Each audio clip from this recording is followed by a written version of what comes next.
بسم اللہ الرحمن الرحیم.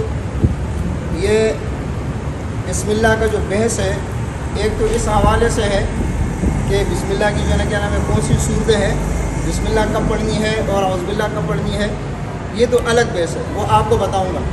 لیکن یہ جو میں آپ کو بحث بتا رہا ہوں یہ بسم اللہ قرائے عشرہ کے نزدیک کن کے نزدیک بسم اللہ ضروری ہے, کن کے نزدیک بسم اللہ نہیں پڑھنا ہے, کن کے نزدیک بسم اللہ جائز ہے. بات سمجھ میں آ رہی ہے؟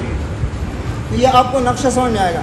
سب سے پہلے دیکھیں بسم اللہ فقط, یعنی صرف بسم اللہ پڑھنے والے حضرات جو صرف بسم اللہ پڑھیں, یعنی بسم اللہ جن کے نزدیک ضروری ہے. دوسرا ہے عدم بسملہ فقط, صرف یعنی بسم اللہ نہیں پڑھنا.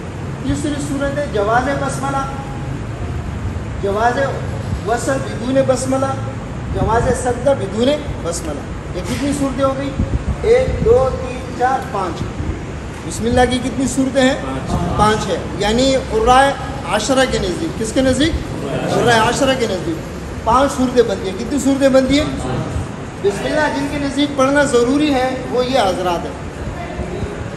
قالون یہ امام نافع رحمۃ اللہ علیہ کے راوی ہے, یہ راوی ہے, یہ قرات نہیں ہے.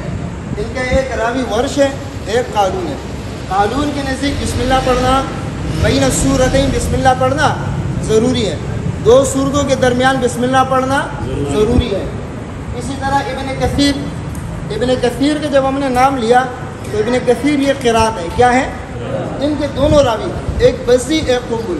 جب ہم نے ابن کثیر کا نام لیا تو اس سے دونوں راوی مراد ہے. یہ بات یاد رکھنا, اختلاف کی نسبت اگر قرات کی طرف ہو, اختلاف کی نسبت اگر قرات کی طرف ہو تو دونوں راویوں کے نزدیک وہ متفق ہوتا ہے. اختلاف کی نسبت اگر راوی کی طرف ہو تو پھر ایک راوی کے نزدیک وہ ہوگا, دوسرے کے نزدیک دوسرا ہوگا. بات سمجھ میں آ رہی ہے؟ جیسے یہاں پر قالون کا نام آیا نا, تو قالون کا نام آنے کے بعد ورش اس سے کیا ہو گیا؟ نکل گیا. ان کے قرات کا نام امام نافع ہے. کیا ہے؟ امام نافع. امام نافع کے 2 راوی ہیں, ایک قالون اور ایک ورش. تو قالون کے نزدیک بسم اللہ کیا ہے؟ ضروری ہے. ورش اس سے کیا ہو گیا؟ نکل گیا. سمجھ میں آیا؟ یہاں پر قرات کا نام آیا, قرات ابن کثیر. جب قرات ابن کثیر ہم نے بولا تو اس سے جو ہے کہنے میں دونوں راوی مراد ہوئے ہیں, دونوں راوی اس سے مراد ہے. اسی طرح جب بھی قرات سبع کے اندر قرات ثلاثہ میں جب اختلاف کی نسبت امام کی طرف ہو قرات کی طرف تو اس سے مراد ہوتے ہیں کہ دونوں راوی اس پر کیا ہے؟ متفق ہے. اور اگر امام اختلاف کی نسبت جو ہے نا راوی کی طرف ہو تو اس سے کیا مراد ہوگا؟ اس راوی کے نزدیک ہے, دوسرے کے نزدیک. اور سمجھ میں آ رہی ہے؟ اسی طرح امام عاصم یہ بھی قرات ہے. جب امام عاصم کا ہم نے نام لیا تو یہاں پر دونوں راوی اس پر جو ہے کیا نام ہے اس کے اندر متفق ہو گئے. شعبہ اور حفص ہم پڑھتے ہیں, جو ہم جو عام روایت پڑھتے ہیں وہ کون سا روایت ہے؟ حفص. قرات امام عاصم ہے. امام عاصم کا نام لینے کے بعد ان کے دونوں راوی اس میں کیا ہو گئے؟ متفق. پھر اسی طرح قرات کسائی, قرات کسائی کا جب ہم نے نام لیا تو ان کے دونوں راوی اس میں آ گئے, ابو الحارث اور دوری کسائی. بات سمجھ میں آ رہی ہے؟ اسی طرح قرات ثلاثہ کے اندر امام ابو جعفر کا جب ہم نے نام لیا تو دونوں راوی اس میں آ گئے, ابن وردان اور ابن جماس. بات سمجھ میں آئی؟ یعنی دونوں راوی اس میں کیا ہو گئے؟ آ گئے. اب دیکھیں بسم اللہ کن راویوں کے نزدیک پڑھنا ضروری ہے. نمبر 1 قالون, ایک راوی ہو گیا. ابن کثیر بول کے ان کے 2 راوی ہو گئے, کتنے ہو گئے؟ 3 ہو گئے. عاصم بول کے 2 راوی یہ ہو گئے, کتنے ہو گئے؟ 5 ہو گئے. امام کسائی بول کے 2 راوی مراد ہوئے, کتنے ہو گئے؟ 7 ہو گئے. ابو جعفر بول کے 2 راوی اس سے مراد ہوئے, کون سے؟ ابن وردان اور جماعت. تو کتنے ہو گئے؟ 9 راویوں کے نزدیک بسم اللہ بین السورتین پڑھنا کیا ہے؟ ضروری ہے. بین السورتین کا مطلب کیا ہے؟ جب ایک صورت آپ پڑھتے ہوئے آ رہے ہیں اور دوسری صورت شروع ہو رہی ہے, یہ یاد رکھنا کہ وہ ترتیب قرآنی کے مطابق ہو. دوسری صورت, ایک صورت جو ختم ہو رہی ہے, دوسری صورت جو شروع ہوگی, اس کے لیے شرط کیا ہے؟ ترتیب قرآنی کے مطابق ہونا شرط ہے. اگر ایک صورت یہاں سے پڑھا دوسری صورت کہیں اور سے پڑھ لے تو یہ اس صورت میں نہیں ہے. یہ کس صورت میں ہے؟ اس صورت میں ہے جب آپ ترتیب قرآنی کے مطابق, مثال کے طور پر آپ نے سورہ جو ہے نا کیا نام ہے نساء ختم کیا, سورہ نساء کے بعد کون سی صورت ہے؟ مائدہ. آپ سورہ مائدہ پڑھ رہے ہیں تو یہ ترتیب قرآنی ہے. کیا ہے؟ اب سمجھ میں آ رہی ہے؟ دوسری بات, اگر سورہ ناس ختم کیا اس کے بعد سورہ فاتحہ شروع کر دے تو تمام قرآ کے نزدیک بسم اللہ پڑھنا ضروری ہے.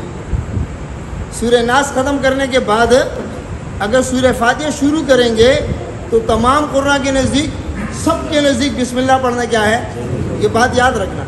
یہ جو صورت ہے یہ بین السورتین، دو صورتوں کے درمیان، ایک صورت ختم ہو دوسری صورت شروع ہو اور دونوں صورتیں ترتیب قرآنی کے مطابق ہو۔ کس طرح ہو؟